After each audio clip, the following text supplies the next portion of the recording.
Hi everyone, happy Thursday. It's time for my Thursday thoughts. It's pretty stormy out there. Yesterday was a really nasty day. Definitely didn't enjoy driving in it. Got to see a couple of patients, and both of them, lighting was really a big issue. Both of them had falls, and lighting contributed to both of those falls. So I thought I'd circle back. I know I've talked in the past about lighting, but being that we're in the middle of hurricane season and we've got these tropical waves out there that we're monitoring, power outages are going to be, could be a really big issue for especially our elderly population. So both these homes I walked in, there was no motion detector lighting. There were minimal night lights, not necessarily in the right places.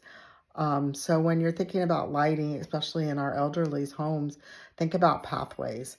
Um, think about at night what's the most common: bed to bathroom, and maybe into the kitchen if they tend to get up at night to get a drink or a snack. Hallways that they walk down to get to a bathroom or to a kitchen. A lot of these older homes don't have en suites, so they're using a bathroom down a hallway. Having a backup plan for storm season is really important.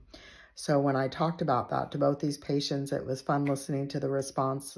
One lady had this little lantern she kept next to her bed. I picked it up. It probably weighed 4 or 5 pounds. I was surprised it was pretty heavy. And this lady was probably 5 feet and 90 pounds soaking wet and used an assistive device. So managing that lantern in the middle of the night with an assistive device, walking through her home, I think would be very challenging. And I even asked her, what happens if you drop it? And she goes, oh, I just bend over and look for it. And I'm thinking, oh, at 1 o'clock in the morning when you're half asleep, if that's not a recipe for a fall, I don't know what is. The second lady had the notorious flashlight next to the bed, which can be challenging again if you reach for it and it ends up on the floor next to the bed, increased fall risk. So simple fixes. One that I really have been recommending a lot lately, I have one in my own home. It's a night light that you plug in.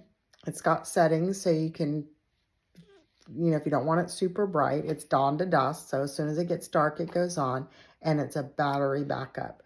So if the electricity goes out, that night light's still working. And you can take it out of the light socket and use it as a flashlight in the home. It's an easy fix, about $8, $9 on Amazon. Motion detector light bulbs are really good. Again, that doesn't help you when the electricity goes out, but when you get up in the middle of the night, your loved one, mom, dad, grandma, grandpa, get up in the middle of the night, it automatically goes on. So they don't have to look for that flashlight or fumble for a lamp or look for a light switch. It's surprising to me how many falls, when you look at the root cause of the fall, that lighting is such a huge factor. The number one place falls happen are in the bedroom.